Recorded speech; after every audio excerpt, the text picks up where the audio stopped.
Aloha, Tashi Delay from Kauai Tibetan Buddhist Dharma Center and Healing Center on the island of Kauai. I'm Tashi, and we do this class every week. Last week we missed the class because we did what we do every New Year, Tibetan New Year, which is the 24th of this month, which they call Losar, which is the year of the male space rat, which is very auspicious for the Chinese because it's favorable for all the signs of their zodiac. Why is the rat favorable? Because the rat gets into everything, knows everything about where he lives, like that. He's a survivor. And what we did on Maui this past week was a 7-day Mahakala retreat. We had over 100 people. Maui Dharma Center is our first Dharma Center, and it has the most students, even more than Honolulu, except when High Rinpoche comes to Honolulu, then all the Chinese and Vietnamese people come, which are their main part of their population on Oahu. And what is Mahakala? We're going to do part of that kind of practice tonight as a protector, which we do this practice on all the islands.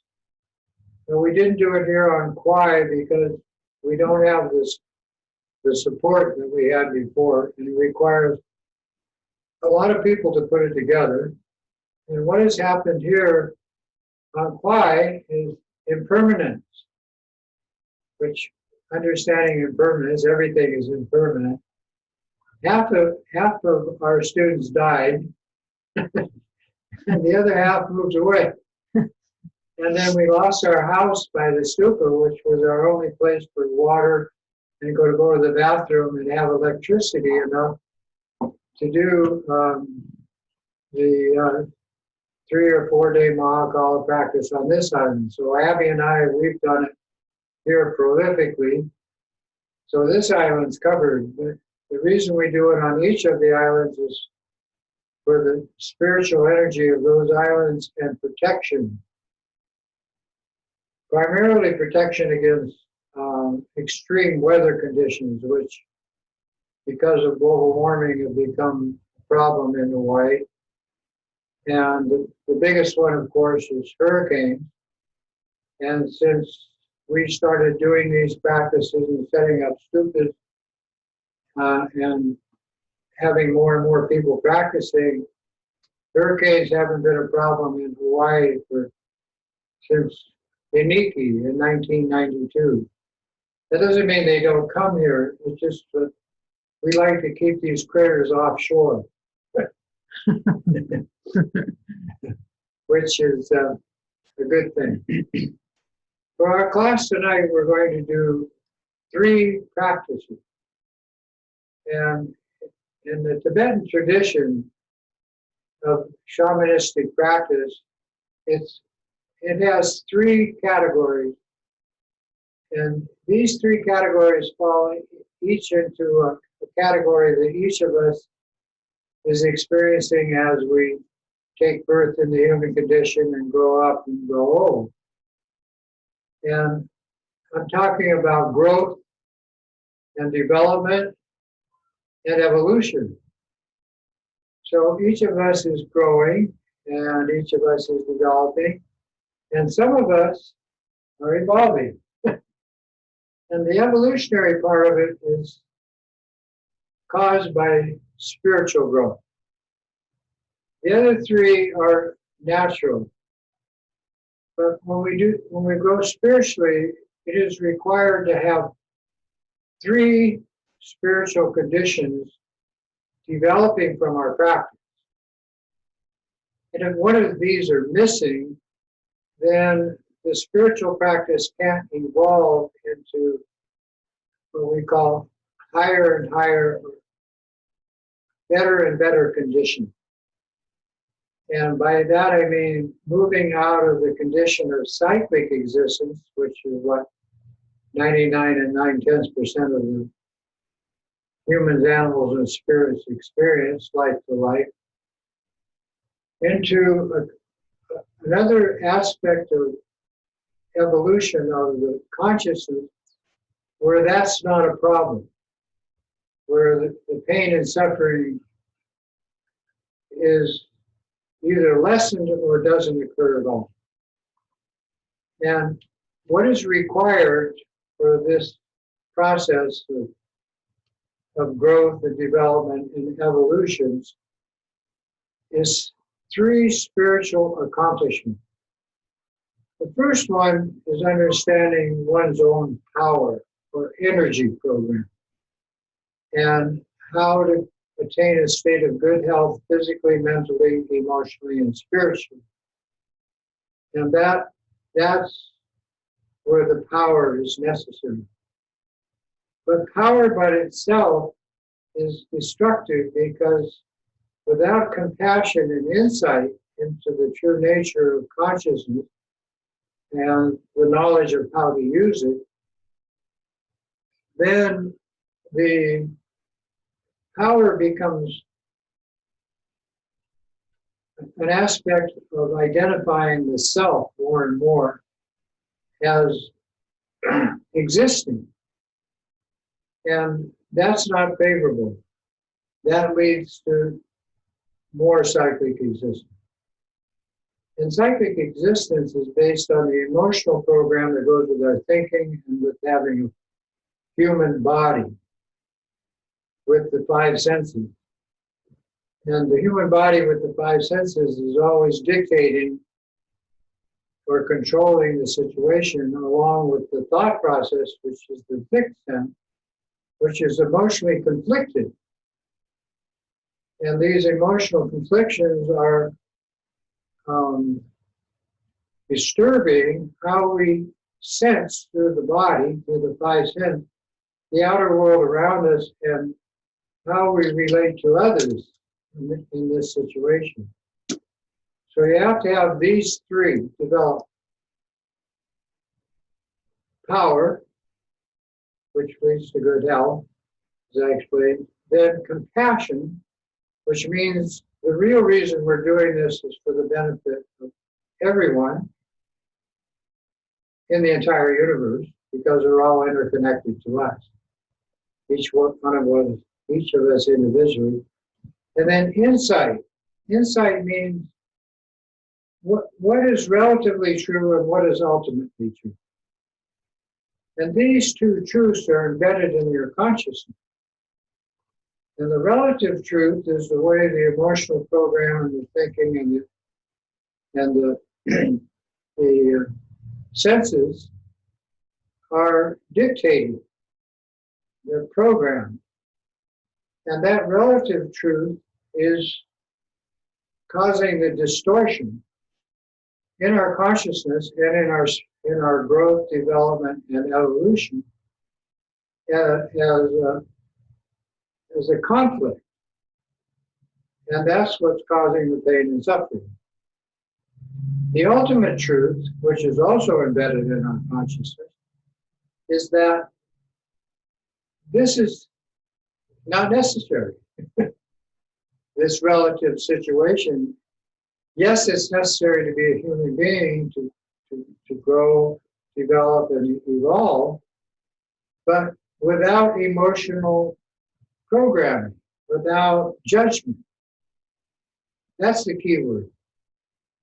In other words, with your thoughts and your physical sensual perception, you've already programmed in this judgment call of what you perceive to be good and or bad.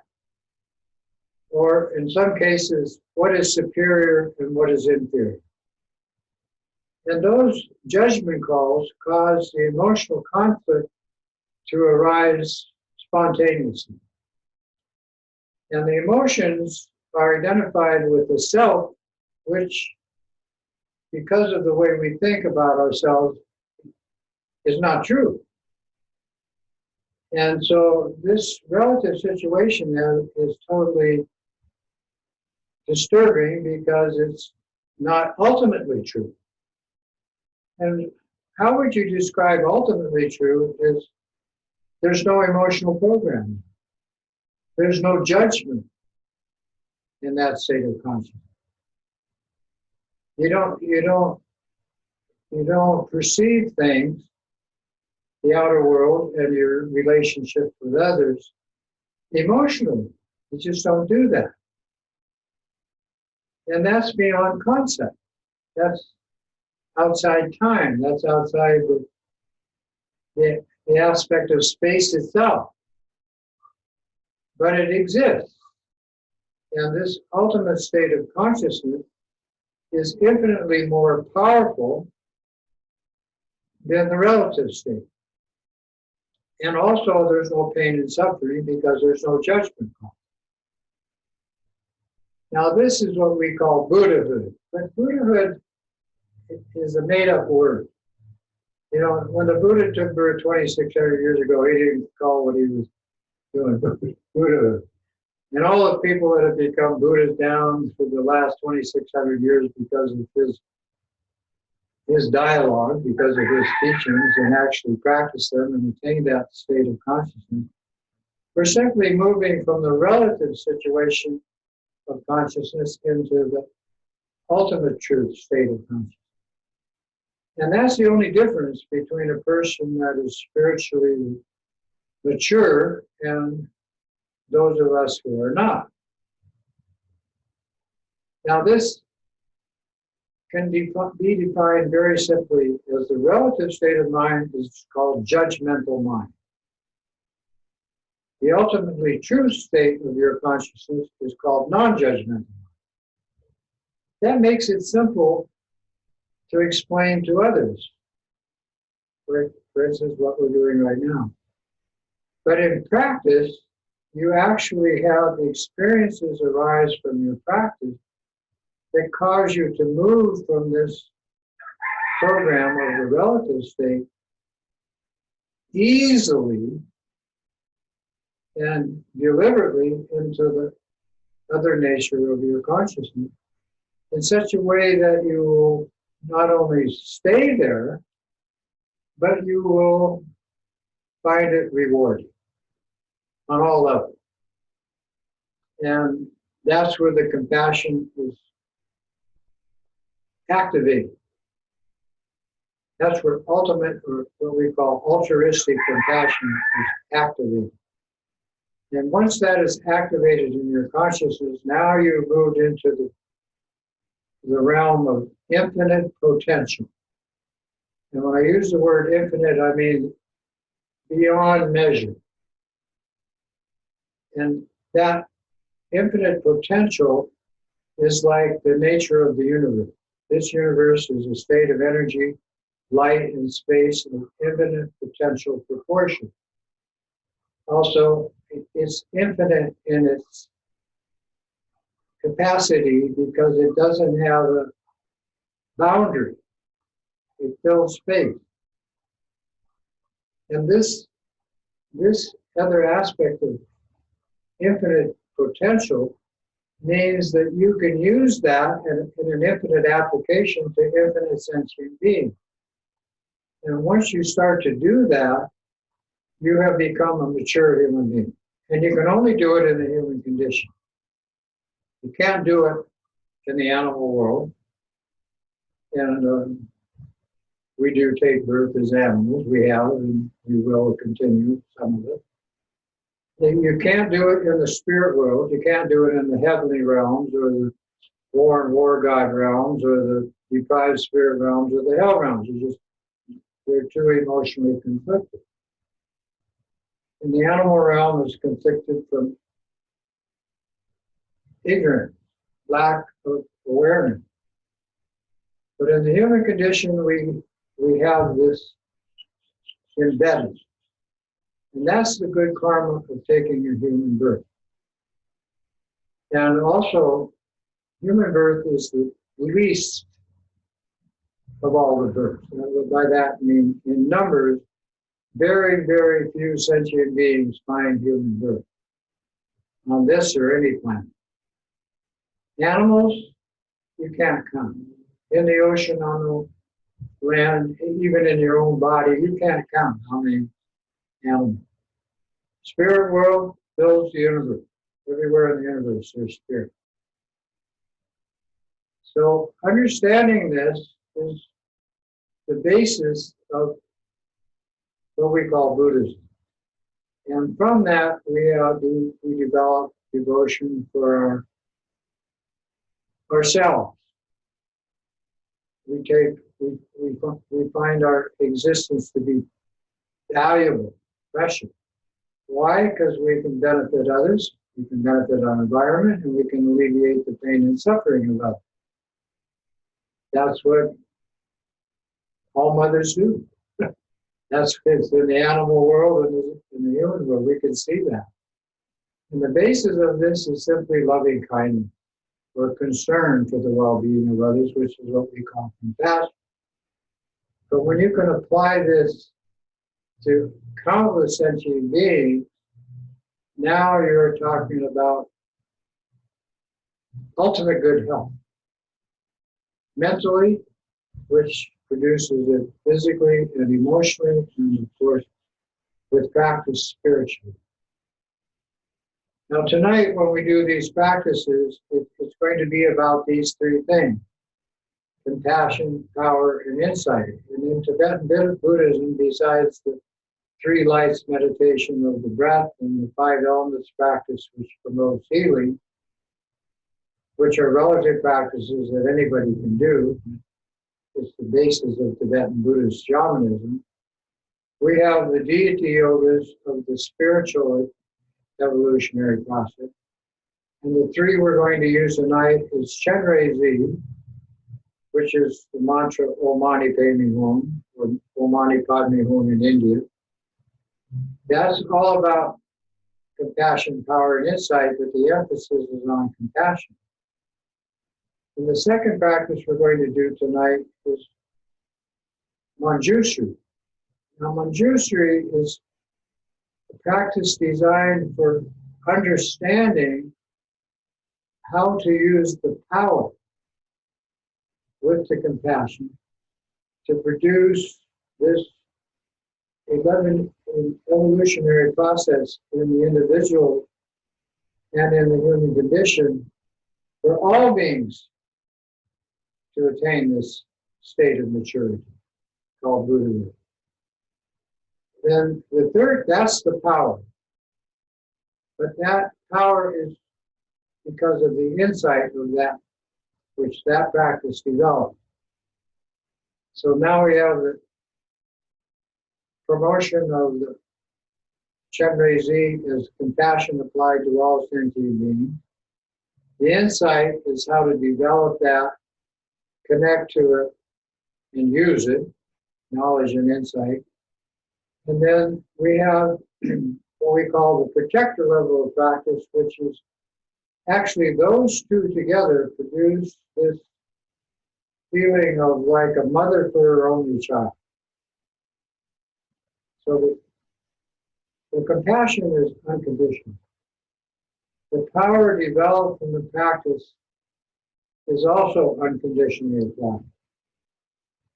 And those two together cause the consciousness to shift to the protector mode, which gives you methods to effectively deal with the dysfunction of the relative situation.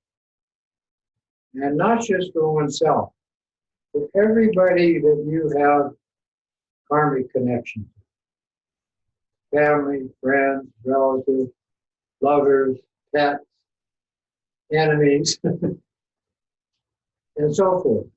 And not just from this life, from all past life. And once it's established, your spiritual evolutionary process is irreversible. You can't regret. You know, you can't be a creepy person anymore. So that's great. You know,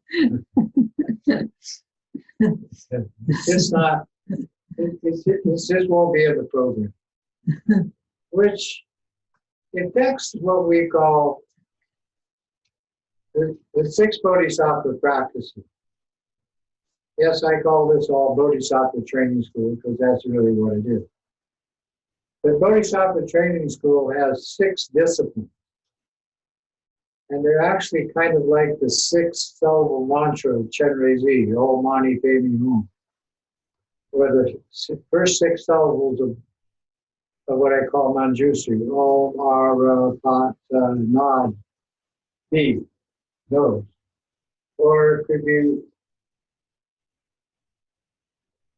the protector practice, which we just did on Maui for 1 week, and we had 100 people there. But this protector level doesn't go away. And when you leave your body and you move into the next spiritual world, that's what you are. And it's really kind of, it's a sustainable way of being as you transition lifetime to lifetime. You're in a body, you leave the body, you go into the spirit world. You leave the spirit world, you come back into the body. That's the way the world operates. The world is a life support system. That's all it is. And this universe that we live in, lucky for us, doesn't have a judgment call about any one of them. It doesn't do that. It doesn't say, oh, you're good and you're bad, and I like you and I don't like you. It doesn't do that.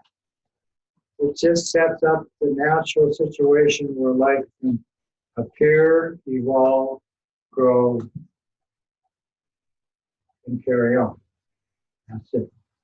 So that's what we do. It's a timeless program. There's no beginning, middle, or end, and that's okay. That's the way it is. And we accept that.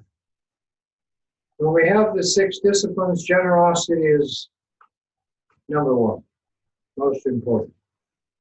Giving of gifts, giving of yourself to others in loving, kind ways, giving advice,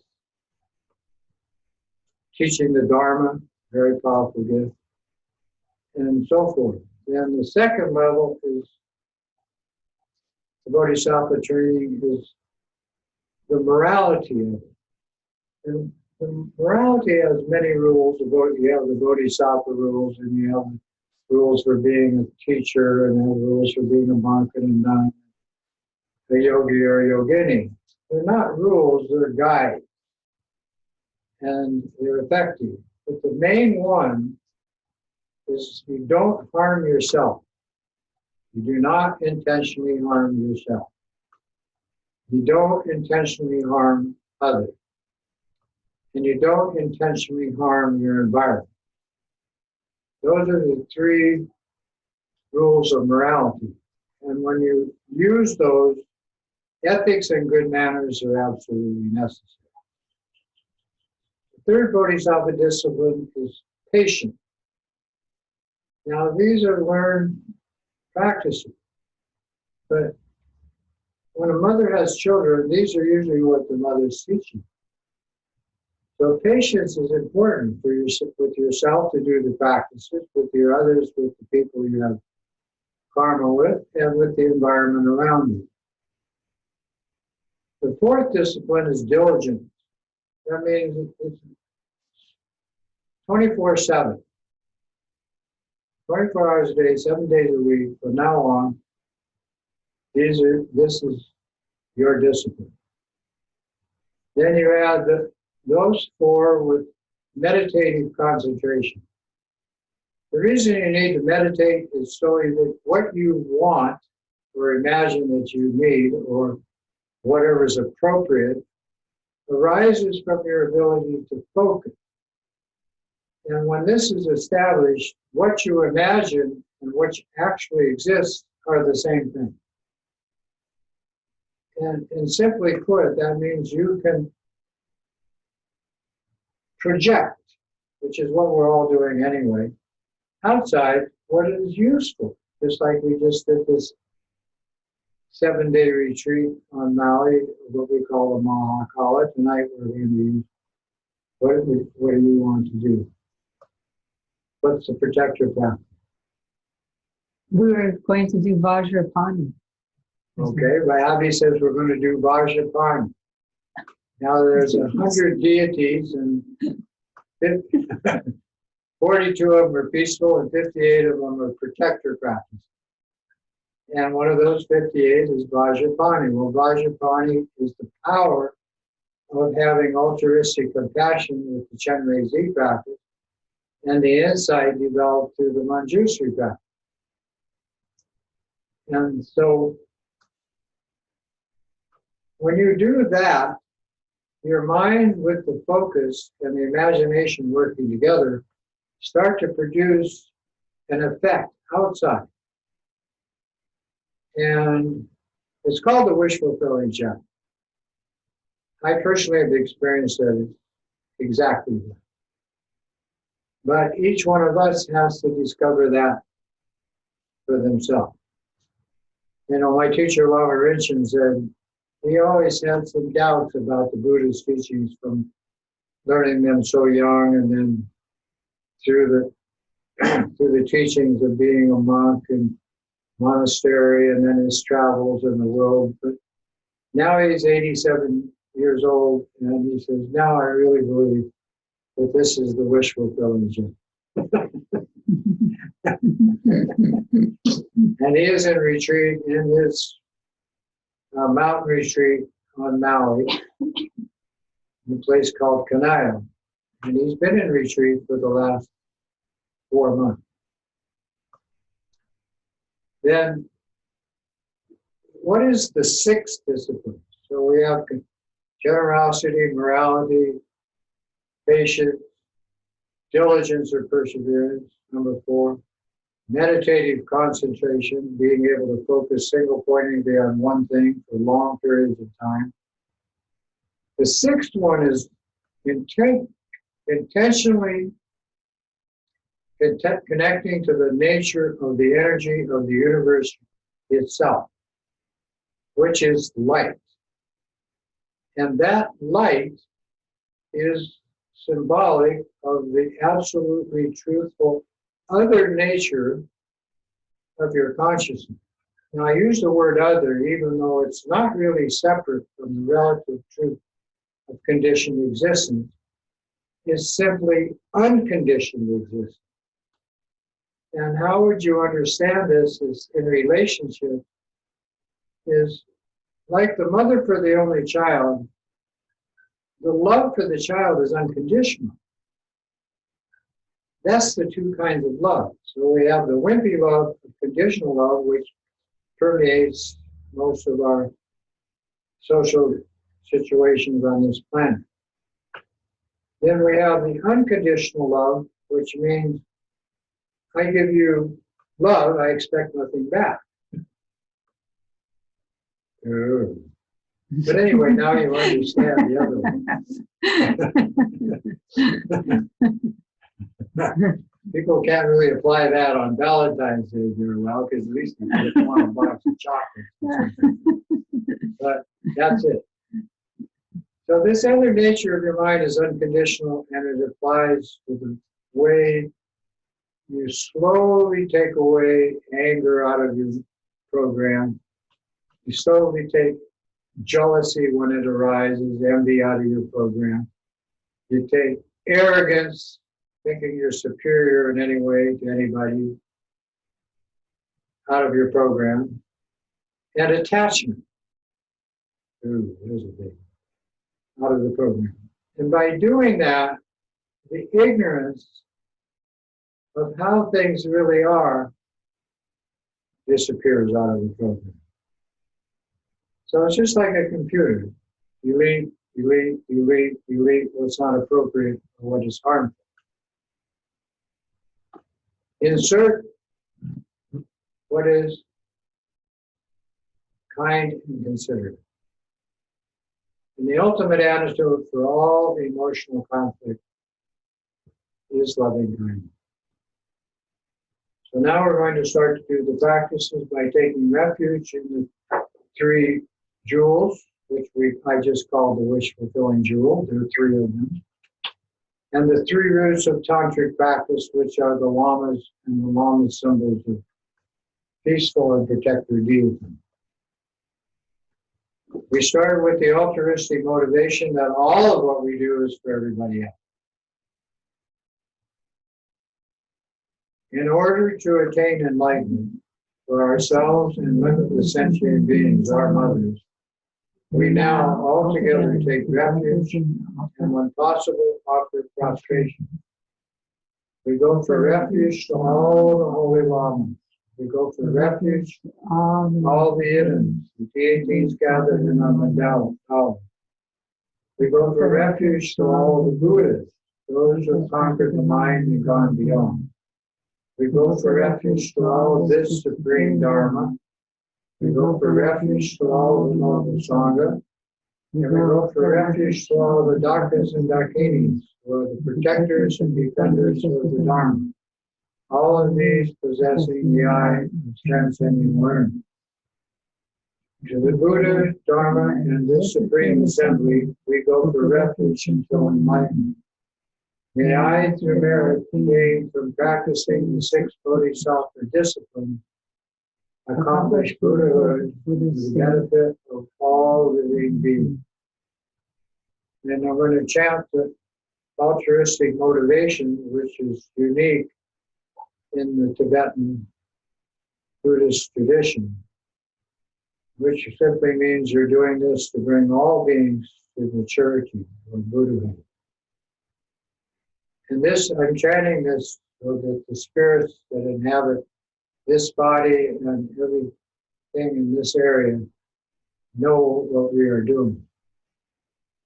Tadam Yowa Namke Tadam Yampe Semchem Tamche Dudine Junte Jisi Jangchu Ninko Lachi Pibardu. Then we chant the refuge together. Alden Lama Namban Namlan Chansu Chio Yedam Chokor Givato Namlan Chansu Chio Danje Chom Dende Namlan Chansu Chio Dante Chernam Chansu Chio Galbe Gandum Nam Lam Chansu Chio Gawo Gandro Chokyum Shunne Shoye Sheki Shendam Denpa Nam Lam Chansu Chio Sanjay Chodam Choki Chodam Mam Chenchu Vardu Dami Chaku Chi Dadi Jinso Chi Pe Sonam Chi Jola Tensu Sanjay Yudam Shamu.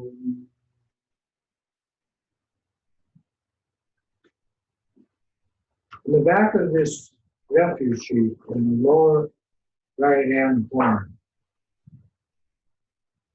when we do these three practices tonight, these tantric practices, and other meditation that we might do, this is the ultimate nature of your mind speaking.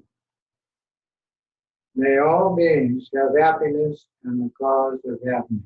Read that. May all beings have happiness and the cause of happiness.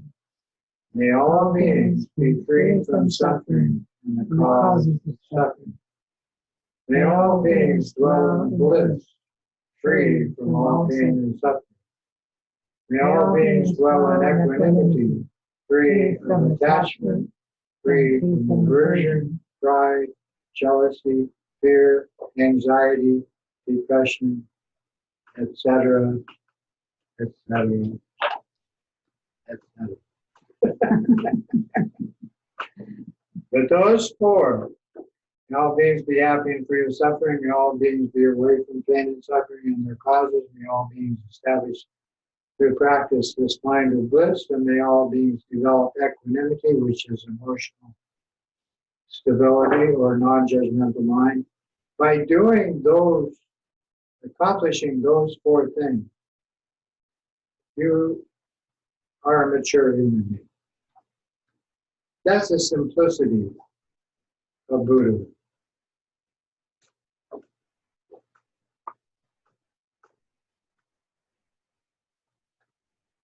So say each one of those 111,111 times. After, I mean, that Lama Rinchen told me to memorize it in Tibetan and say it in Tibetan and English.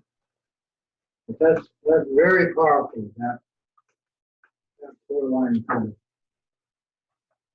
Now, in tantric practice, besides being able to use the breath to establish good health and to use the 5 elements to establish good health physically, we must understand that the whole transmission of Tibetan Buddhism is a mind-to-mind program transmission, exactly like you would do the software for a computer, we call logarithm. And it all comes through on 3 levels: the body, the speech, and the mind. Now these 3, the body, speech, and mind, are called the seed or seeds of Tibetan Buddhism. Like the seeds you put in your garden to grow your food that you're going to eat to be healthy. These 3 seeds are the white seed, which we apply to the physical aspect of human conditioned existence.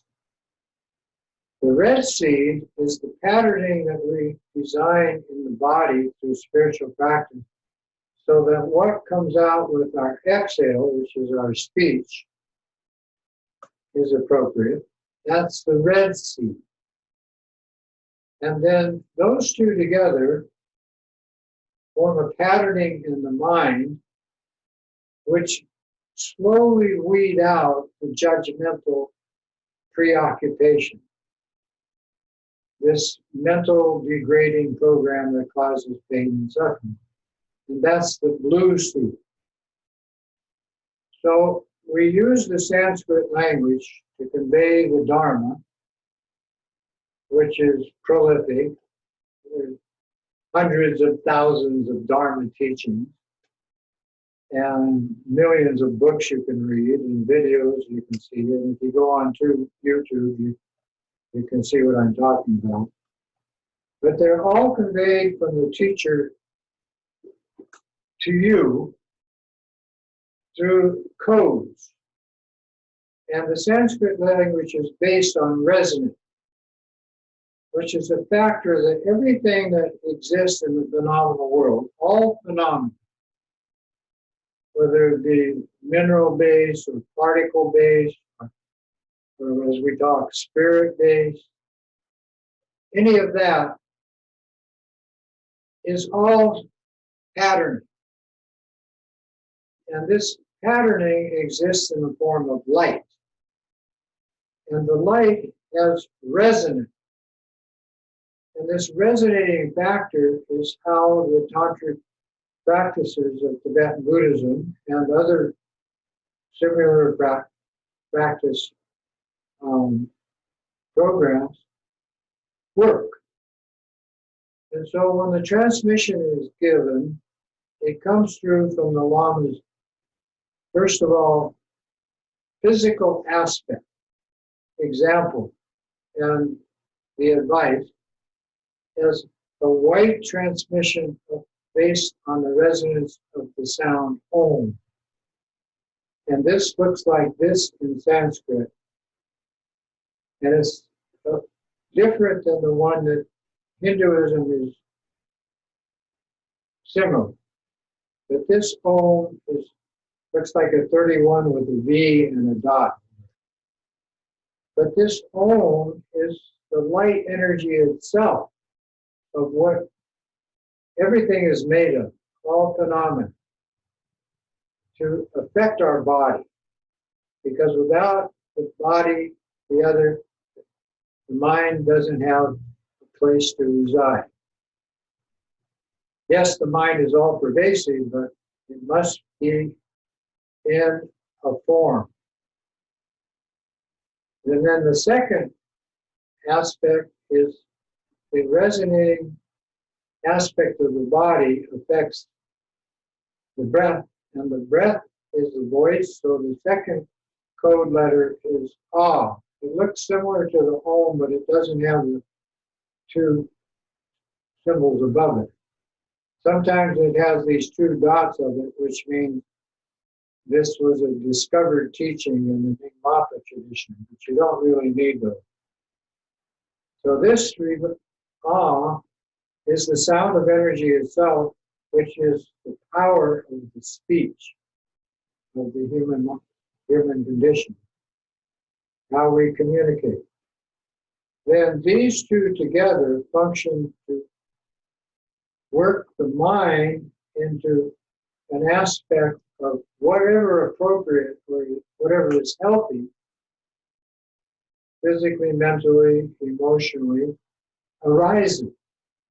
That's what we start to call it the wish fulfilling chant.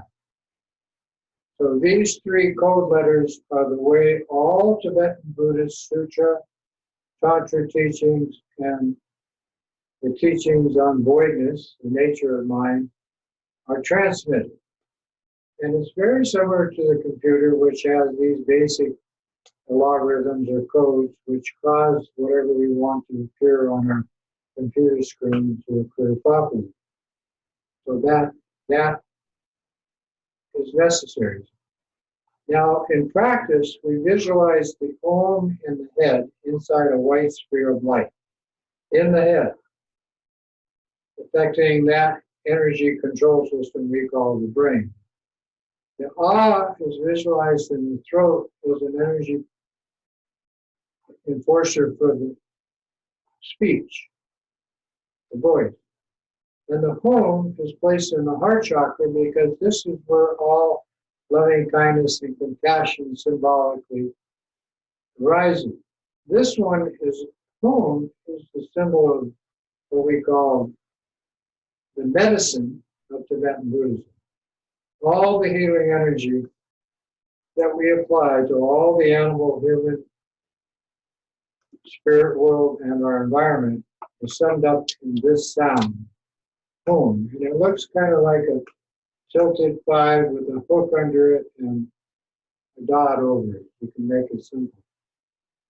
But you should learn these, and we actually had coloring books for children which had these sounds in it, and they could color them in, and little explanations, and then they have some for the deities and so forth. So, Om, Om. Now we're going to start with that tonight before we introduce the empowerment in each of these three practices: Chenrezig, Vajrapani, and Manjushri. So sit with your back straight. Now this transmission comes first of all from the Buddha Shakyamuni 2,600 years ago, down through all the lineage masters, men and women, an unbroken lineage, which pervaded India and Tibet and now the planet. So you visualize your teacher. In this tradition, it could be the Dalai Lama or any man or woman Lama, the teacher, sitting in front of you. Or you can use Lama Tashi. Then from the teacher's forehead, white light comes to your forehead, and you hear the sound Om. Now, as this transmission takes place, this is for the form or body empowerment for good health of this practice. Chant Om. Visualize the white light coming into your head and the Om appearing inside, and chant the Om. Inhale. Om.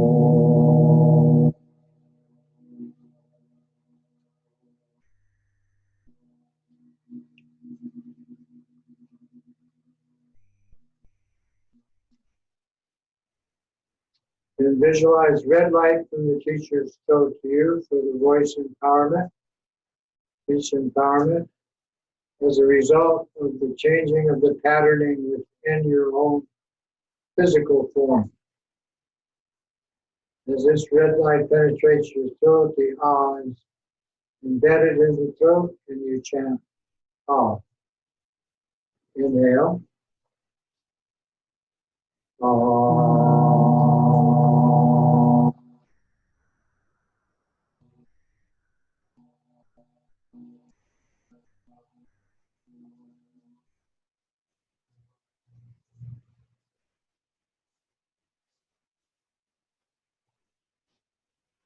Then for the wisdom empowerment of the mind-to-mind transmission of the unconditional nature of consciousness as being the wish-fulfilling jewel, then you visualize blue light from the Lama's heart to your heart, and the Om sound appears in your heart chakra.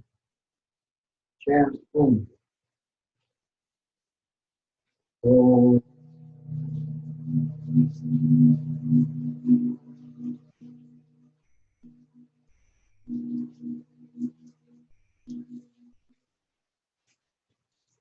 Now, as you chanted these, the energy of those three were transmitted outward to infinite sentient beings that you have karma with.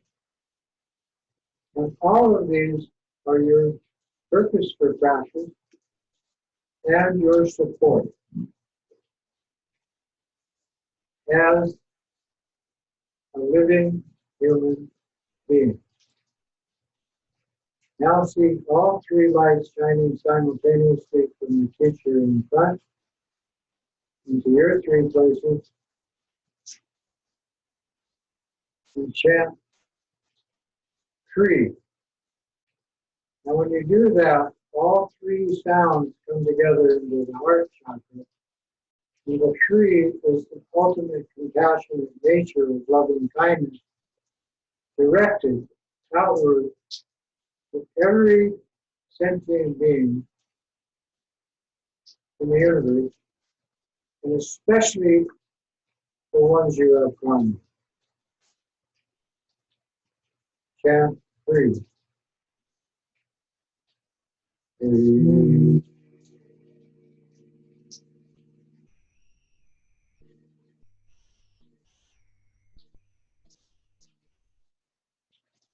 And then chant the sound of the energy of light, which is in Sanskrit D.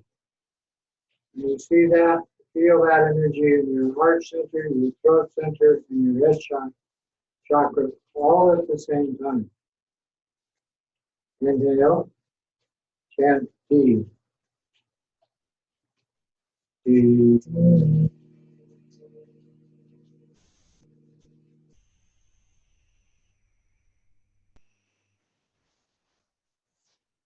Then the visualization of the Lama melts into you, disappears into you, like water into water. With that, you simply rest in the natural state of your own consciousness with no judgment and no blocking thoughts or physical sensation. Simply be present and relax in your non-judgmental, ultimate state of awareness.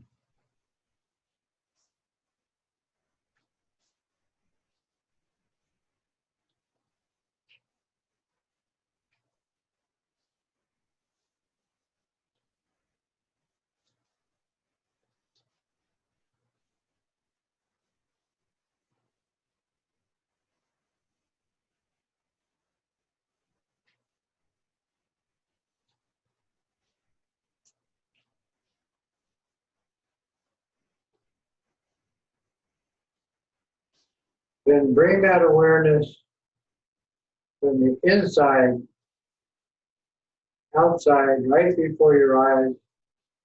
What is appearing right before your eyes is a symbol of your natural state of true, unconditional consciousness.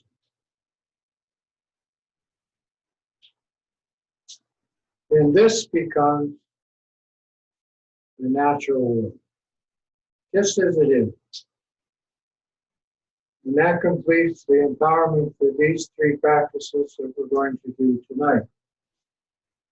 Chenrezig, Manjushri, and Vajrapani.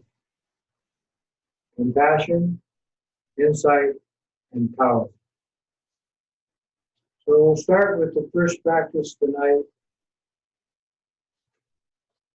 which will be the Chenrezig practice, using the mantra Om Mani Padme Hum, which comes from the Indian Sanskrit Om Mani Padme Hum, and the seed syllable Shri. Now this Shri is the all-pervasive nature of your mind as light. And the Buddha symbol for this is Amitabha Buddha, the Buddha of infinite light.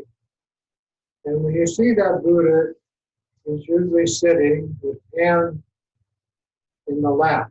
These are the right on top of the left, thumbs touching. So assume that mudra. Sit with your back straight. Hands right hand on top of left, thumbs touching. Eyes open, mouth closed, start with. Head slightly tilted, back straight. You're sitting in your chair, the feet flat on the floor.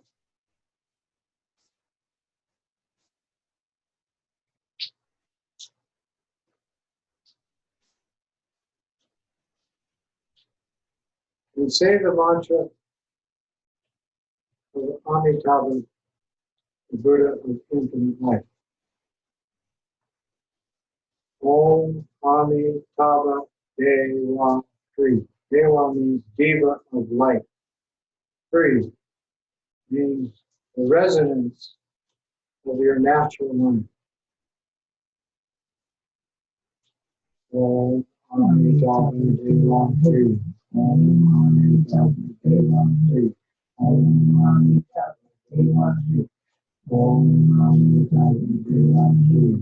Om Amitabha Deva Shri. Om Amitabha Deva Shri. Om Amitabha Deva Shri. Establishing your natural mind with the all-pervasive nature called the Dharma vehicle, which means the wisdom vehicle of the ability to mind to be all-pervasive. Think beyond the ordinary way into infinite states of awareness, all-encompassing states of awareness. Why? For healing purposes for yourself and others.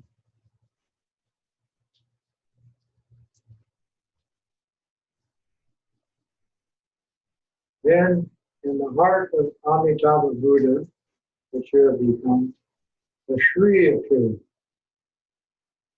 Then Amitabha disappears into light, and the deity Chenrezig takes his place. Chenrezig in the Tibetan tradition is four arms, two of them with hands together in front of the heart chakra like this, palms together. Right hand holding a lotus and the left hand holding a mala. This is the symbol of all the sutra of compassionate practice, and this is the tantric direct method of accomplishing those practices. The two hands in Together, devotion for yourself, honor and respect all others, especially your teacher. Chenrezig is white in color, wearing silks and jewels as the ornaments of developing bodhisattva quality. He wears a 5-jeweled crown of the 5 Dhyana Buddha family, which are the 5 states of awareness we use to attain perfect evolutionary accomplishment in the human condition. Feet in full lotus.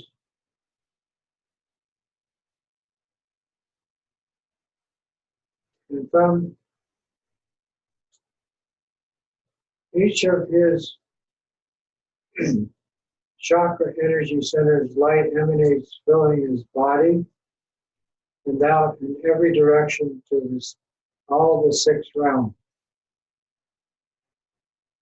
When this takes place, all the sentient beings in the universe become Chenrezig, same as you.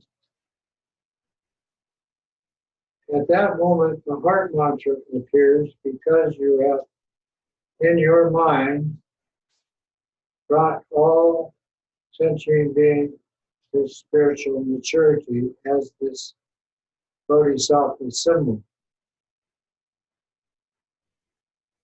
The 3 is in your heart center in red,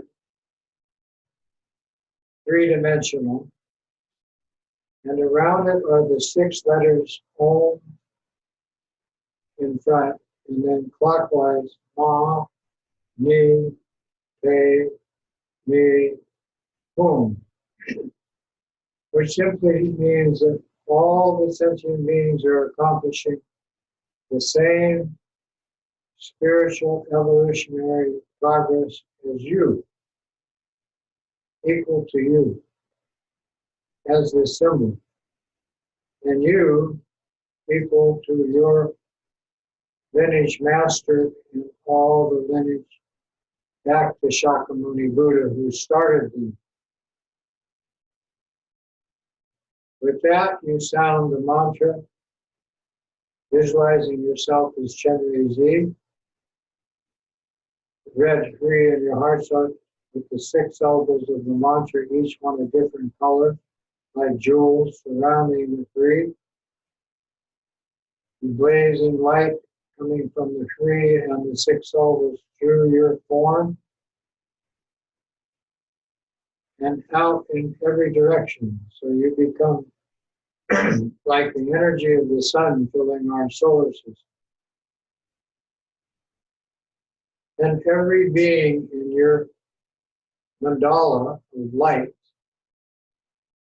is doing exactly the same thing, saying the same thing you are.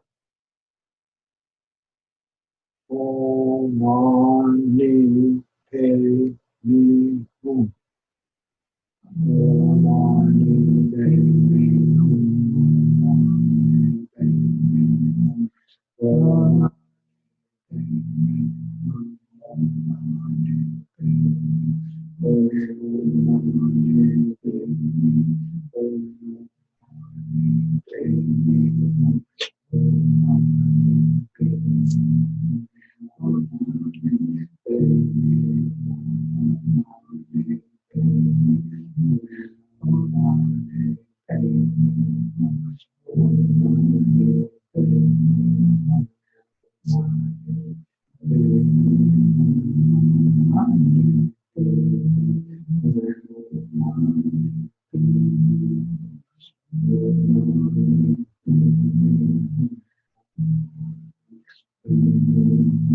Now whisper the mantra.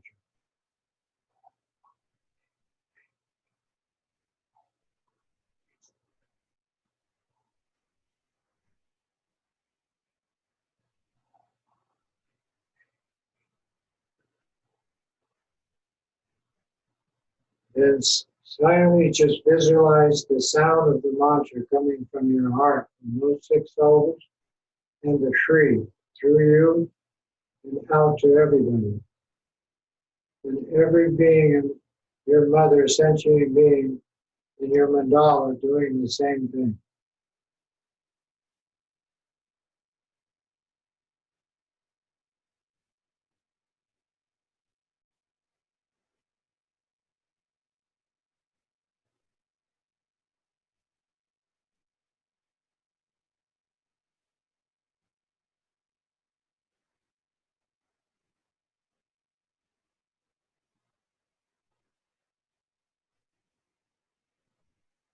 And again, whisper.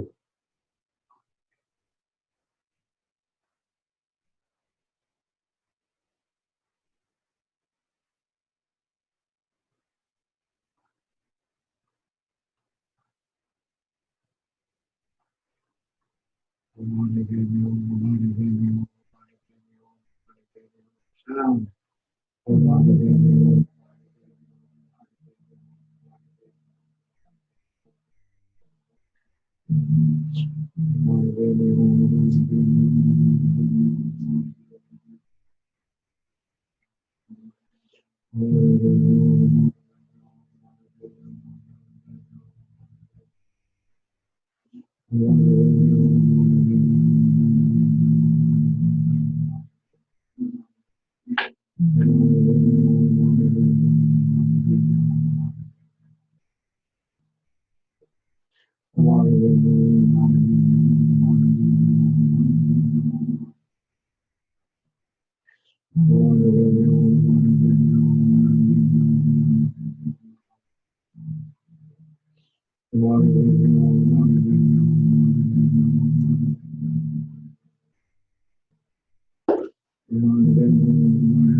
Keep the sound of the mantra going.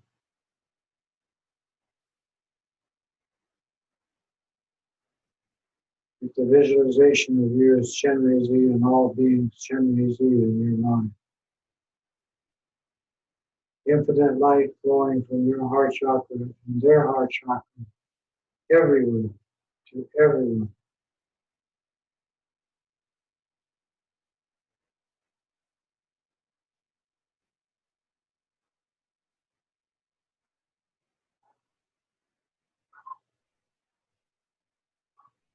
The mantra symbolizes compassion,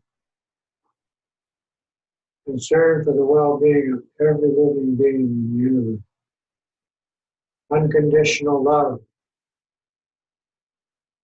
to all relationships.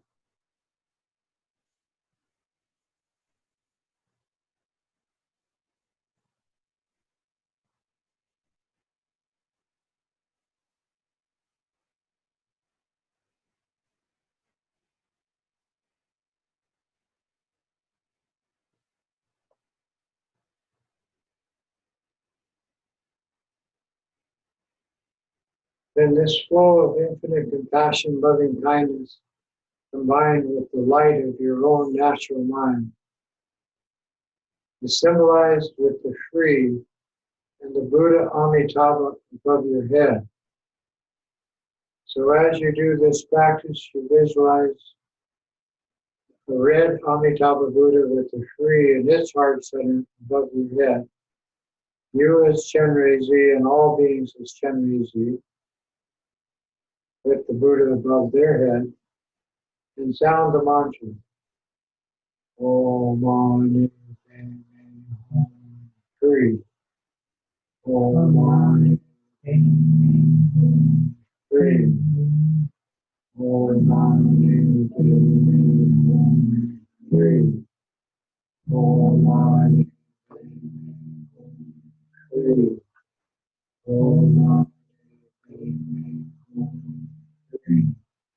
Om Mani Padme 3. Om Mani Padme Hum. 3. Om Mani Padme Hum. 3. Om Mani Padme Hum. 3. Om Mani Padme Hum. 3. Om Mani Padme Hum. 3. Om Mani Padme Hum. 3. Om Mani Padme Hum. 3. Then bring the Buddha above your head into your heart center, into the tree in your heart center. So this all-pervasive nature of your mind becomes the infinite light energy of the whole phenomenal world and all the beings in it. Om Mani Padme Hum. Om Mani Padme Hum. Om Mani Padme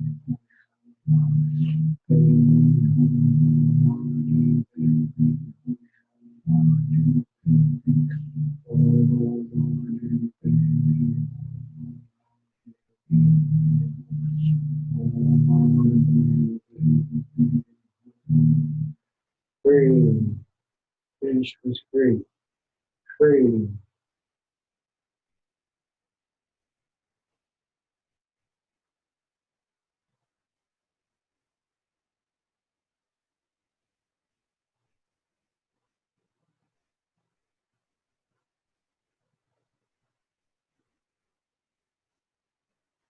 In this Dharmakaya vehicle, the all-pervasive nature of your mind, collect infinite sentient beings, spirits, animals, and humans, all now Chenrezig, into you as the central figure. And you visualize them filling space, but now all dissolving into you. Like rain into a lake.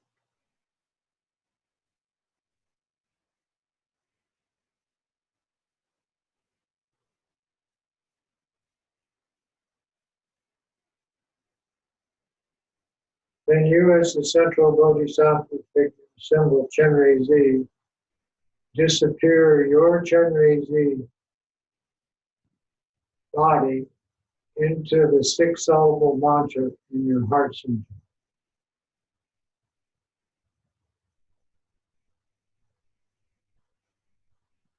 And starting with the Om, resolve the mantra syllable by syllable into the tree in your heart center.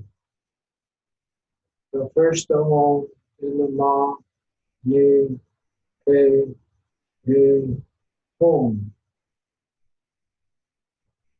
In the tree in a 5-colored sphere of light, shrink it until it becomes a tiny particle of light in union with all the energy particles of light, infinite in our infinite universe.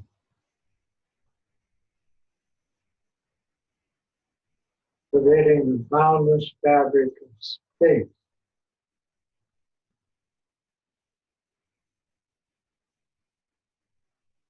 No meditation. Simply relax and be present.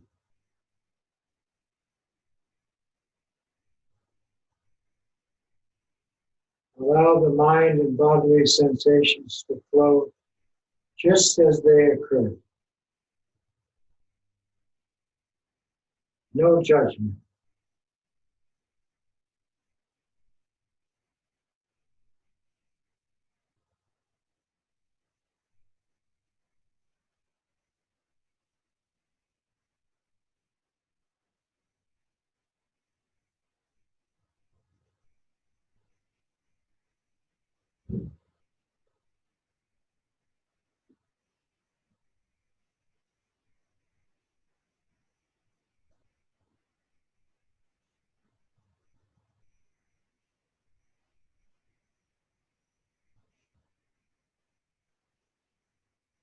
Eyes open or closed. Your choice.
Simplicity of this stage of practice is to simply keep the mind in the present moment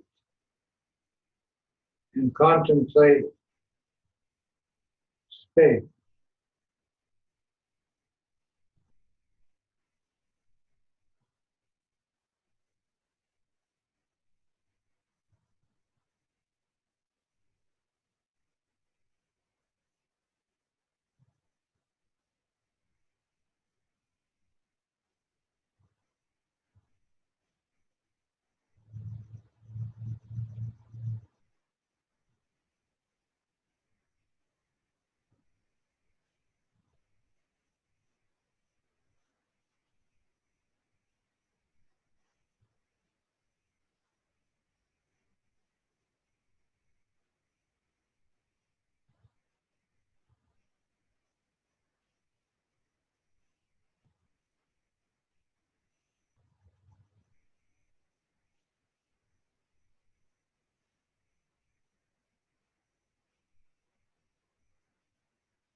Everything arises from this dimension,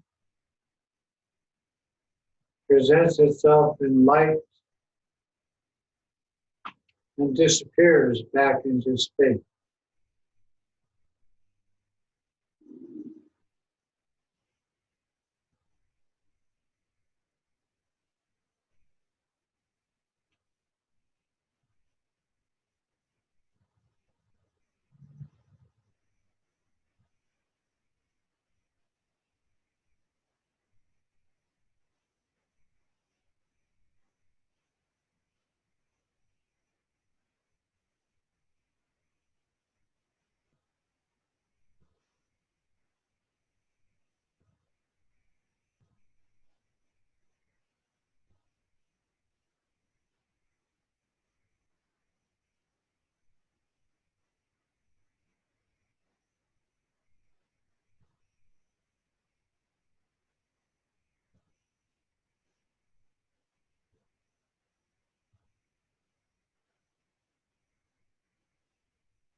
The past doesn't exist. The future hasn't happened yet. And the present can't be found. Relax.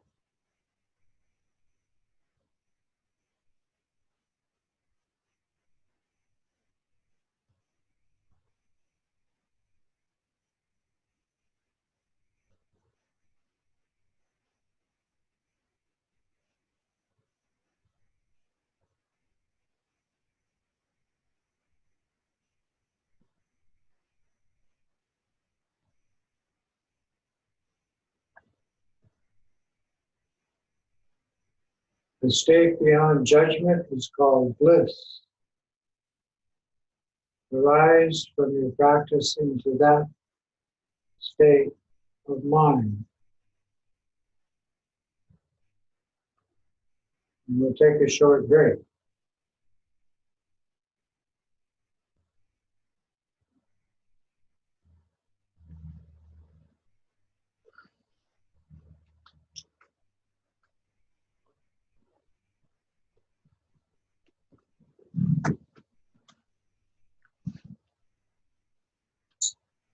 My teacher, Kala Rinpoche, instituted a practice of the Chenrezig mantra of chanting 1 million Om Mani Padme Hum with the visualization of you and all beings as the deity and the free in your heart center. Then he established 100 million. And they actually did retreats where They do 100 million? 100 million. Wow. It's the fastest mantra. Huh? It is the fastest mantra. Om Mani Padme Hum, Om Mani Padme Hum. Yeah, we timed it once. How many we can say in a minute? I can't. But the important part of practice is that you hold the visualization of you and all as the Bodhisattva Chenrezig, and the Kriya and the Salvas in your heart. Each of the 6 salvos has a color code. And each of these color codes applies to an emotional tendency. Why is that? It's because all existences, in the conditional mode of existence, is one of these 6. So if you say, well, how do people become gods or goddesses in the celestial position? It's because of their arrogance of thinking that they're superior to everyone else as a god or goddess. So what do they call celestial religious gods and goddesses? Arrogant gods and goddesses.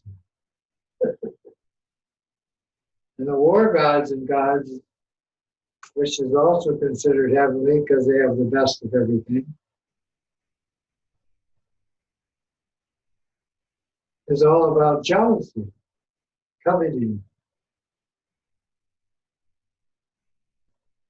envy, that kind of. So when we color code the mantra for the arrogant gods and goddesses of all the religions, including Buddhism, Hinduism, and Christianity, and so forth, the color code is gold. Because they get a break from pain and suffering. But in the continuum of that, they know they're impermanent. They know that that's not a permanent thing. Nothing in the universe is permanent, either in the mental applications or the physical. Same with the war gods and goddesses. They're called demigods. We apply the color code green, and then everybody knows green with jealousy. Then for the human condition, blue. That's our healing code based on the color code of sky and water, the 2 aspects of healing energy. mental and physical, can't be separate. Then the spatial aspect of white is applied to the ignorance of the animal world. And for the deprived spirits, red, and for the demon spirit, dark blue or black. So when you say Om, that's gold. Ma, green. Ni, for the humans, blue. Te, for the animals, white. Ni, for the deprived spirit, they call hungry ghosts and so forth, red. And then the demonic spirit, dark blue, navy blue, or black. So those 6 color codes, if you can see them with the mantra sound, that good practice. But when you see these color-coded mantras, then you think of the suffering that each of those realms must experience: emotional, physical, mental, and of course spiritual. And they have compassion for them. As you sound the mantra, they become Chenrezig. Unconditional love, altruistic compassion, power, and insight, all together.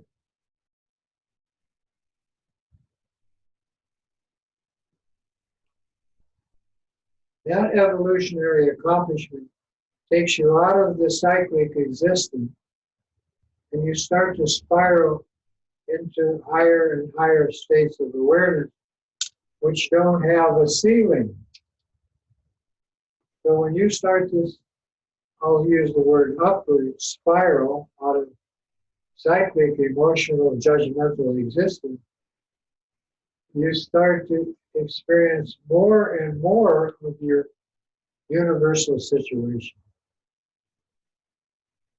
And with that goes the insight that this is all a dream.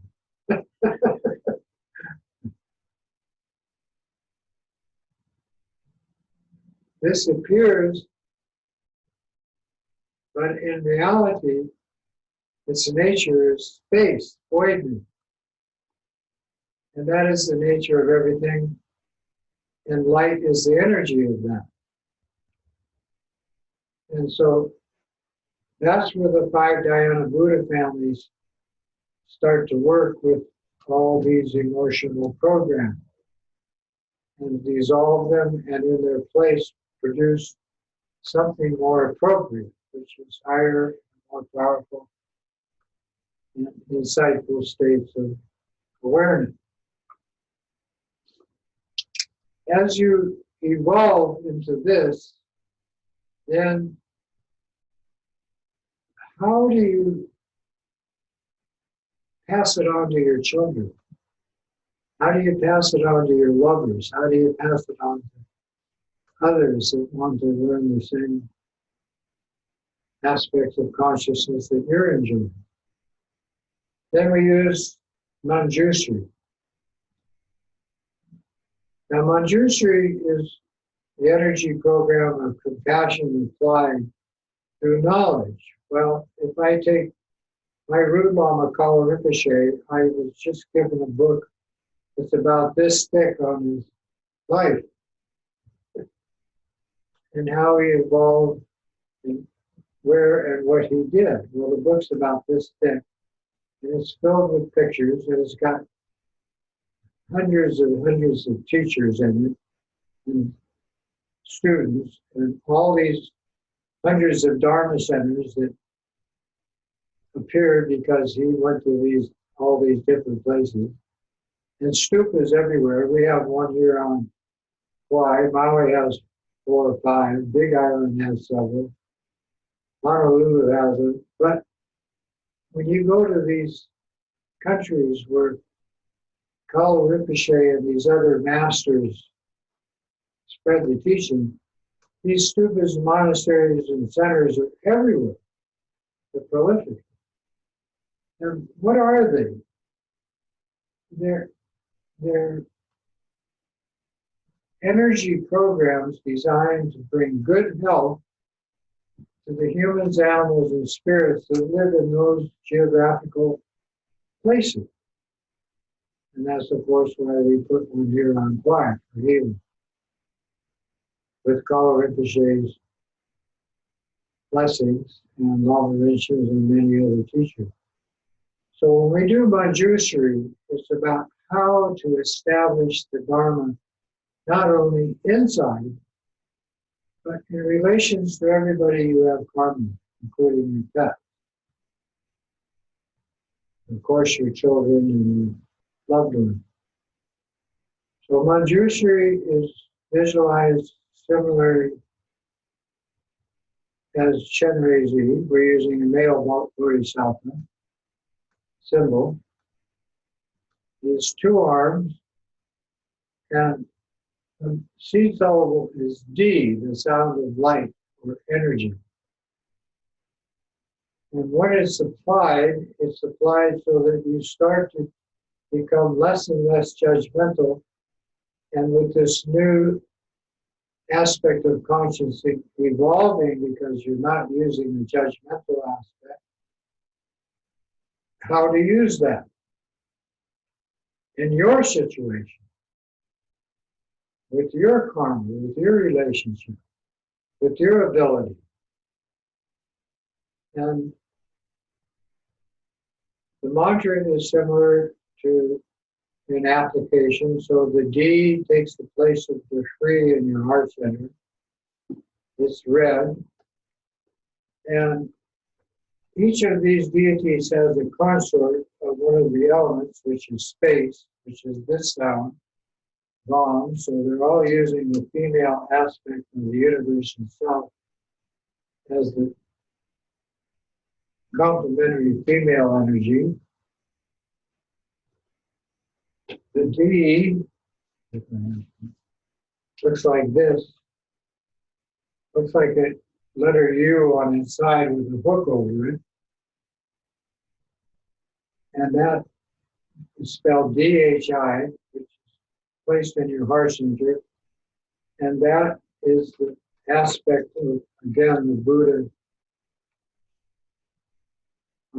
energy, mental, infinite aspect or application of light itself.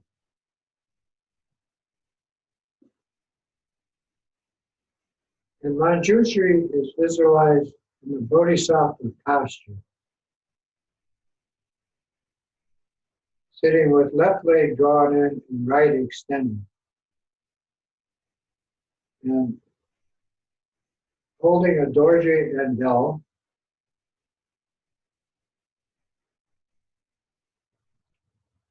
Five-jewel crown. Doesn't he have a sword? Oh, excuse me, the Vajra sword in one hand, and then this posture in the left. Left hand has thumb and ring finger, which holds the stem of the lotus, which blooms by the left ear, and the sutra text of Prajnaparamita, which simply states, form is emptiness, emptiness is form. And the mantra D connects to the Amitabha Sitso Kri of infinite light as the medium. The five-jewel crown is all 5 Dhyana Buddha families as the source.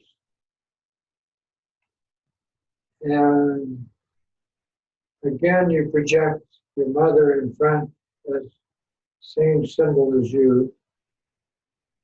And then all sentient beings, Manjushri, in your mandala. So all the humans, all the animals, all the spirits that appear in the universe are this deity.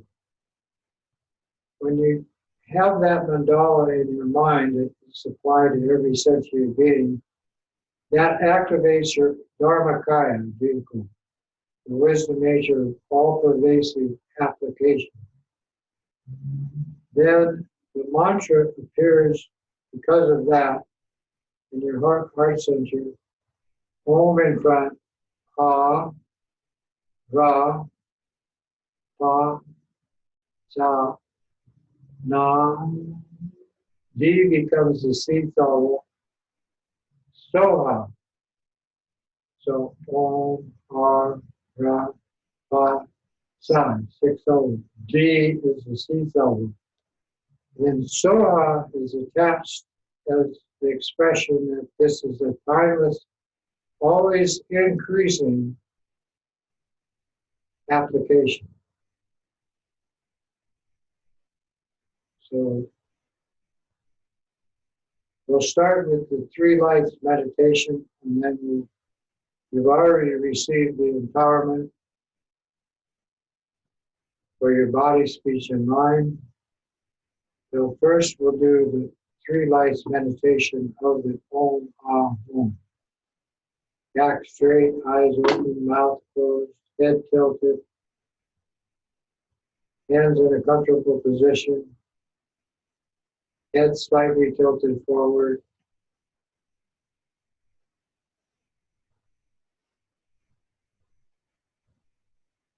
Take your focus to your breath.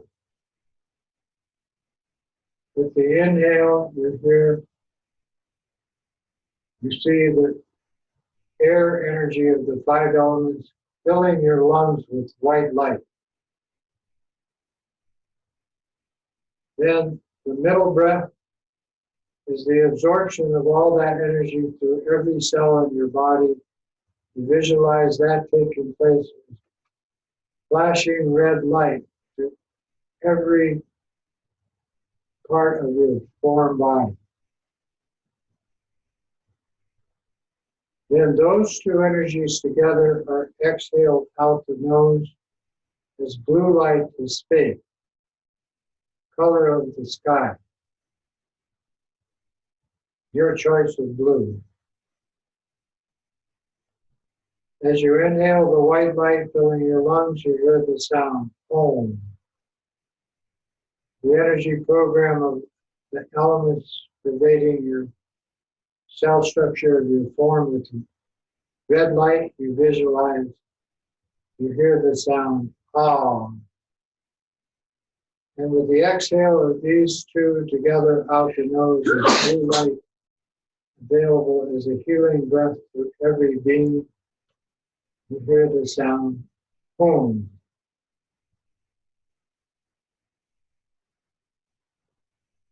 Do that. Breathe the three lights and apply the three sounds. Inhale white light, Om. Energy absorption breath through the body, red light, Ah. Blue light to pervade space is the healing breath to all beings. Om.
And you take the focus off the breath, collect the three lights with the three sounds into a particle in your heart center.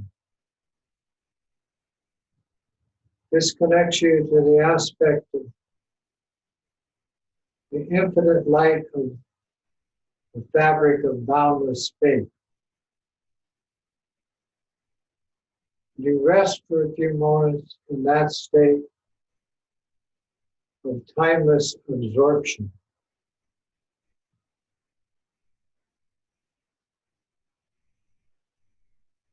Keeping your focus on that particle in your heart center, expanded to a tiny sphere of pure light.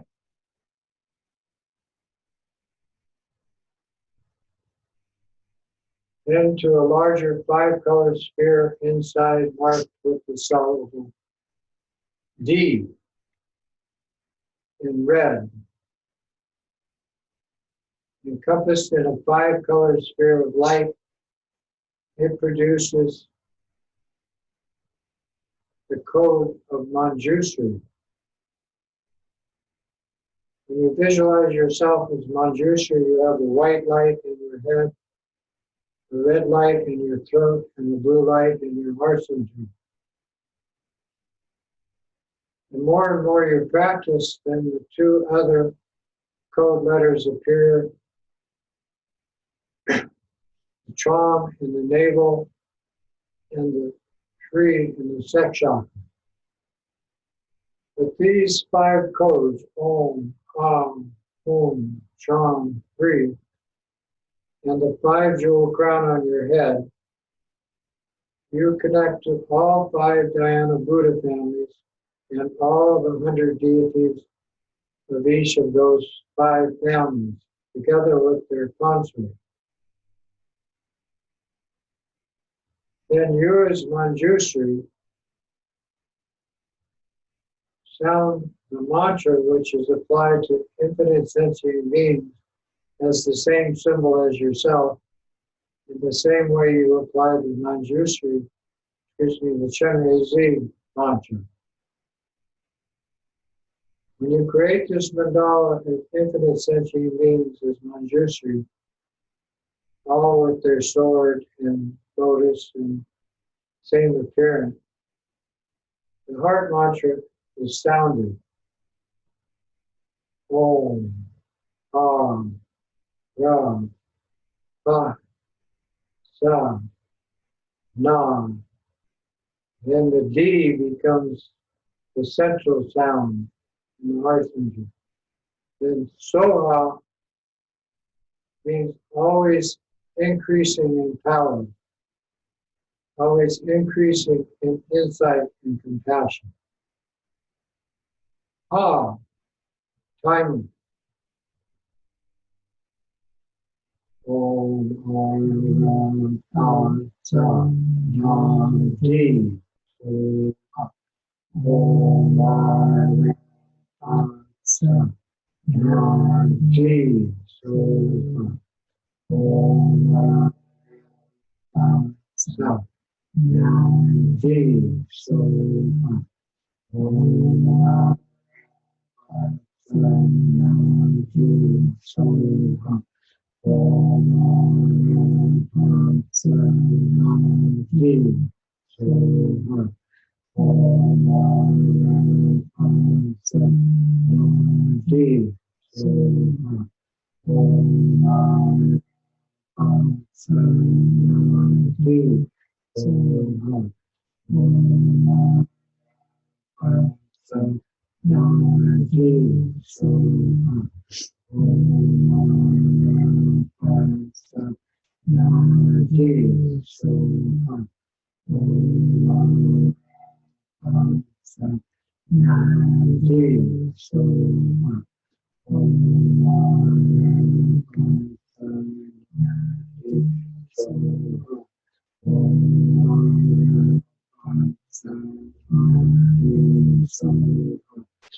and whispering.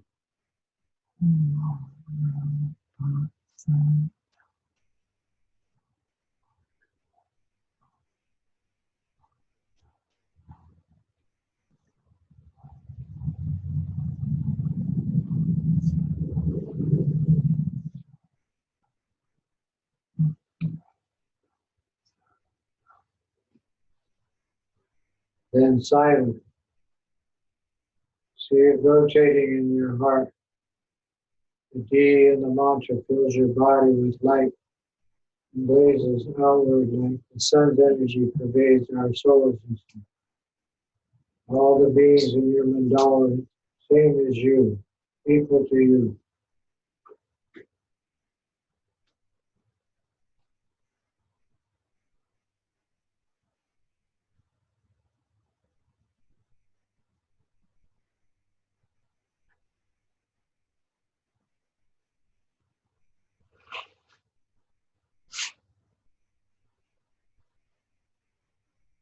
The true nature of everything is light and space. That's the D. The aspect of it in relative application is the Om Arapatna, and its intensity of the power of it is so high. So the compassion, the power, and the insight of its application, how to apply it, and its nature arise simultaneously. Knowledge and insight simultaneously. Om Arapatna.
Now, creating this mandala of infinite sentient beings as Manjushri, now we apply it to the 6 rounds that the Omani Pemi Hum compassion mantra encompass.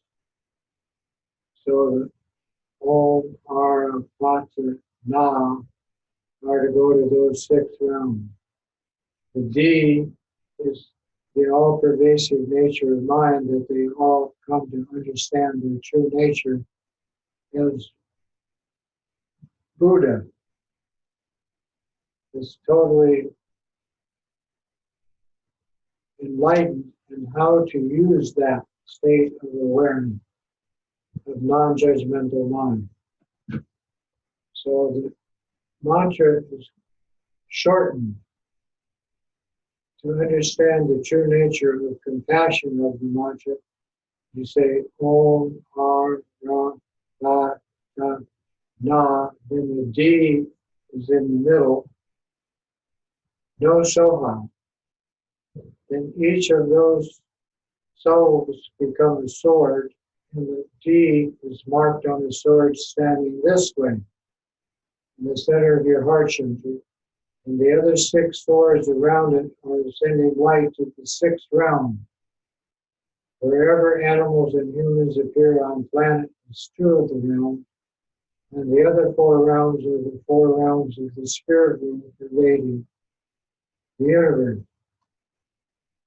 And then the light from the swords blasts through you as Manjushri, out through your pores like the sun's energy through the solar system. And all the beings in your mandala doing the same thing as you. Om Ara Pata Nadi, Om Ara Pata Nadi, Om Ara Pata Nadi, Om Ara Pata Nadi, Om Nadi,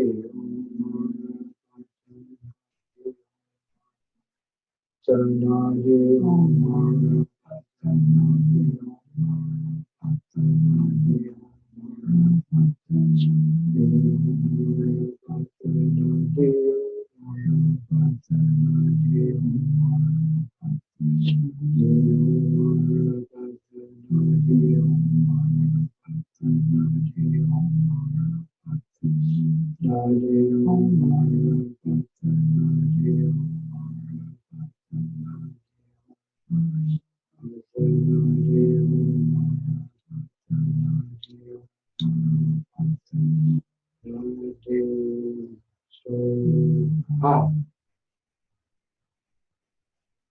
Then you collect all the mantra sounds into the D,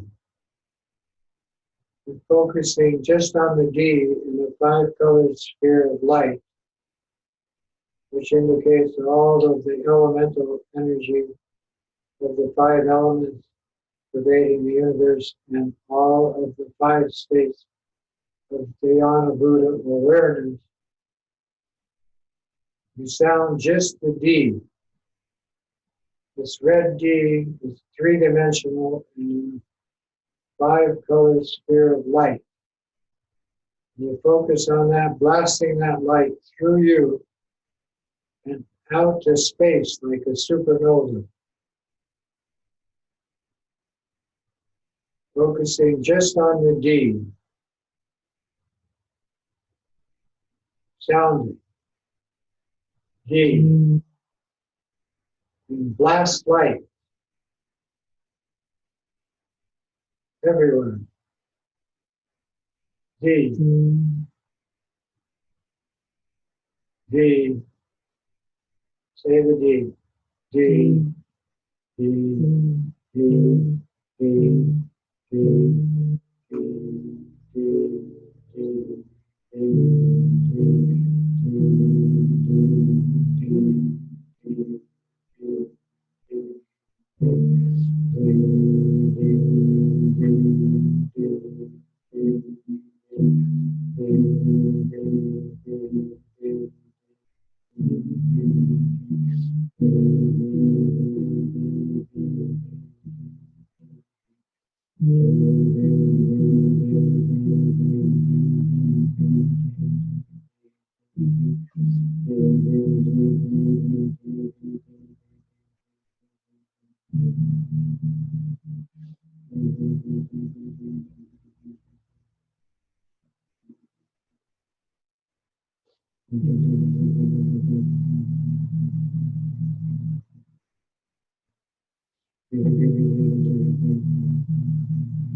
D.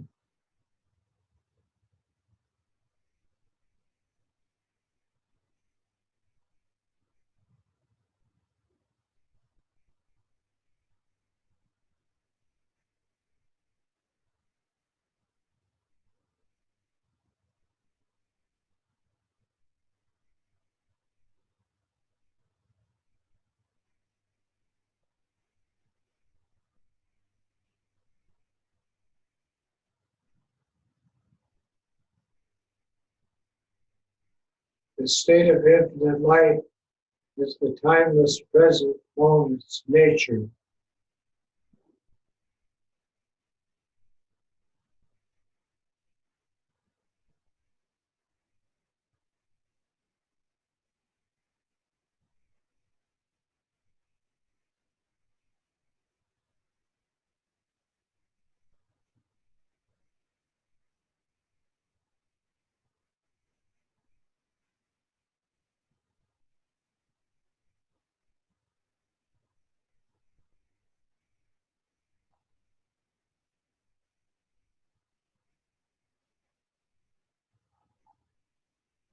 This accomplishment of the true nature of your mind is the second stage of tantric practice.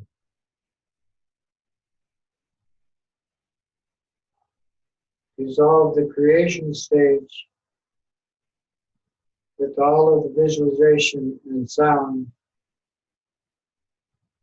into this aspect of your consciousness of ultimate awareness.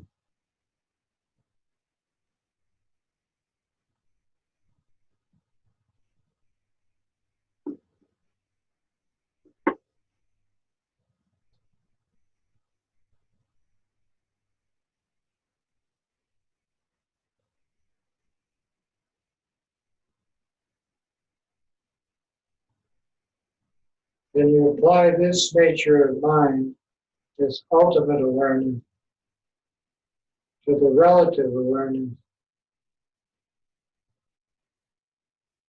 to remove the defect of conditioned thinking.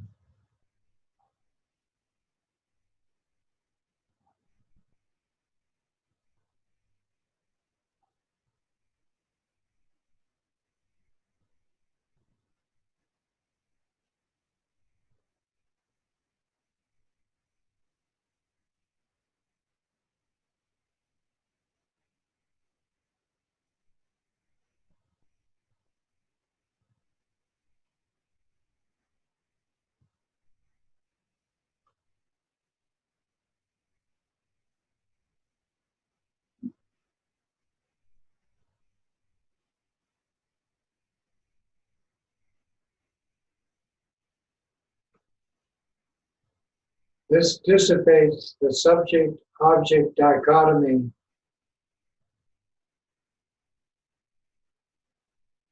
of the relative mind. And with it, all forms of emotionality and judgment disappear.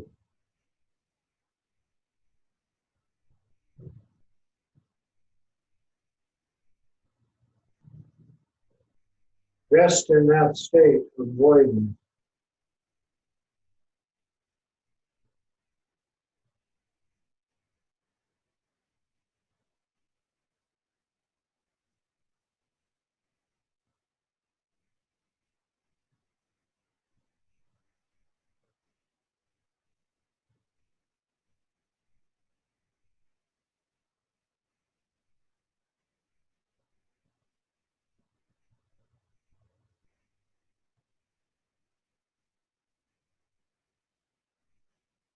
From these two practices, The protector aspect of consciousness arises as a wrathful deity, Vajrapani. This protector aspect is the combination of the compassion and the insight as a powerful mode applied to your body, speech, and mind to develop perfect qualities and perfect awareness, ultimate awareness. And then use that mode to discipline unruly beings. Vajrapani appears two arms standing, black in color, holding knife and skull cup or dorji and bell.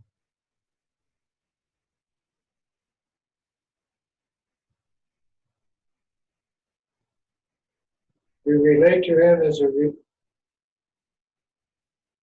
spiritual master of whatever lineage we are following in Tibet Buddhism. For our lineage, it is the Karmapa of the Kagyu lineage. But any lineage master would be a suitable worldly figure. Dalai Lama, Namkai Nobu, any spiritual master, Kala Rinpoche.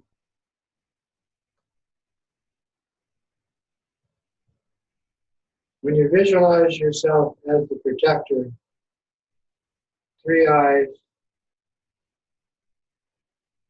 the 5-jewel crown changes into 5 skulls. You are standing on your own physical form for support on a sun and moon disk in the space of ultimate awareness. And this is applied equally to every sentient being in each of the 6 realms.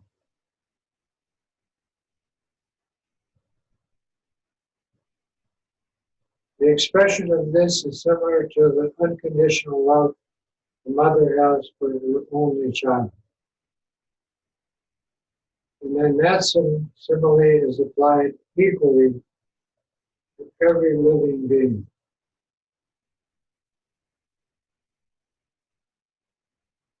When you do this, the mantra appears in its simplicity, Om Vajrapani Om Te. Te means the cut subject-object duality. Thinking with judgment. Sound the mantra. Visualize yourself as the protector with all the power and insight of Chenrezig and Manjushri and the consort of space, Vajrayogini. Om Vajrapani Hum, Om Vajrapani Hum, Om Vajrapani Hum, Om Vajrapani Hum, Om Vajrapani Hum, Om Vajrapani Hum, Om Vajrapani Hum, Om Vajrapani Hum, Vajrapani Hum, Om Vajrapani Hum, Om Vajrapani Hum, Om Vajrapani Hum. Vajrapani holds the dorji and bell. Om Vajrapani Hum, Om Vajrapani Hum, Om Vajrapani Hum, Om Vajrapani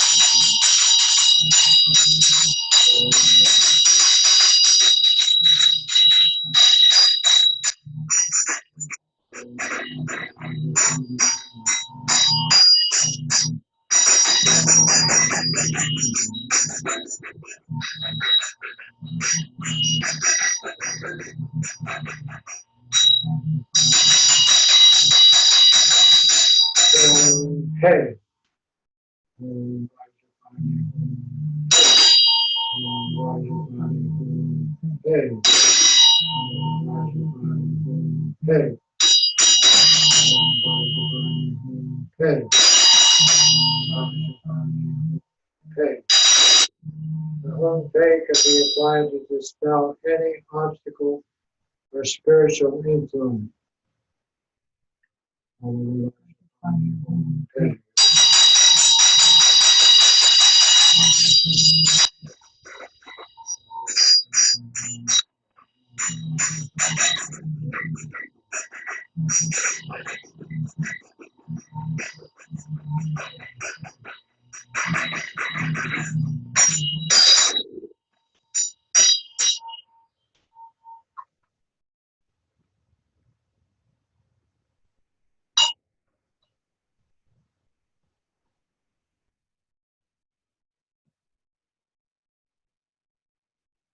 Above Vajrapani's head is Akshavaya Buddha.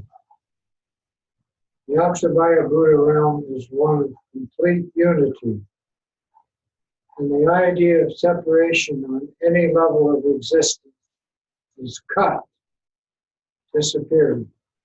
And it simply means that everything and everyone is integrated into you on every level of existence, physically, mentally, and spiritually, without judgment of good or bad, high or low, or ignorance of how to use them.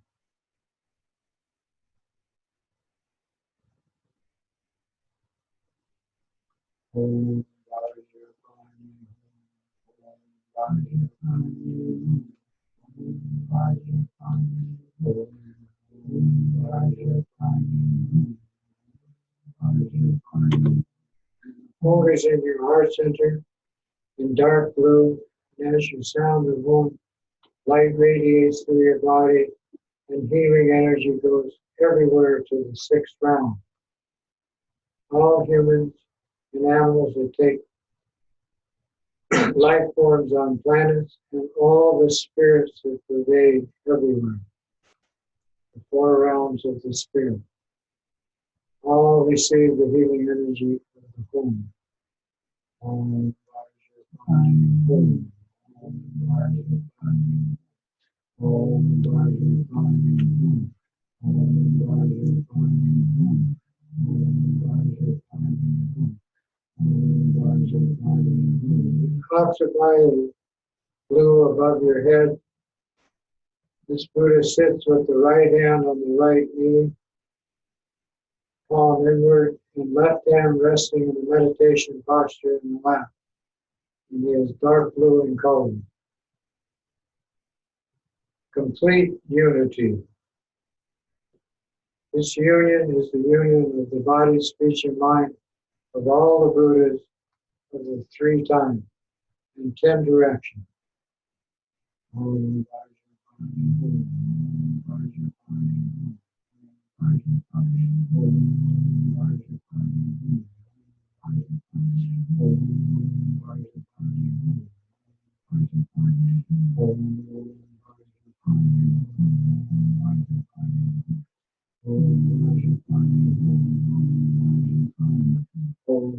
Okay.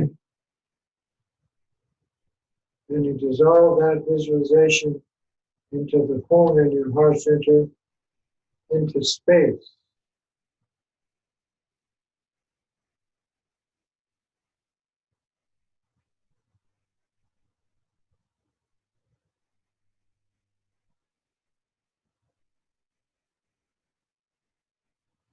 Non-judgmental mind replaces judgmental mind, and you can relax.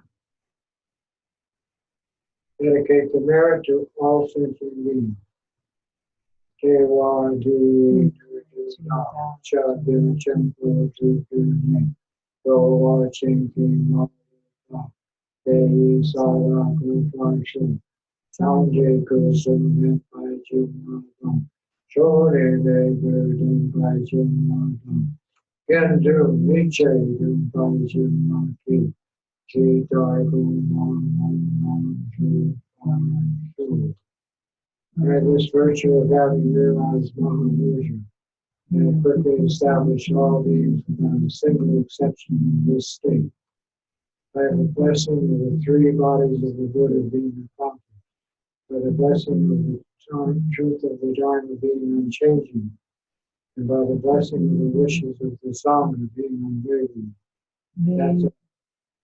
May all good wishes, Tashi prayers, and aspiration prayers be accomplished. May all beings be happy and free of suffering, established in bliss and equanimity.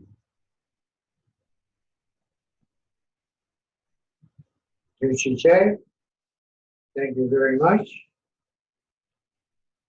And may you have an auspicious year of the male space rat. Thank you, Lama Tashi. Thank you, Abby. Aloha.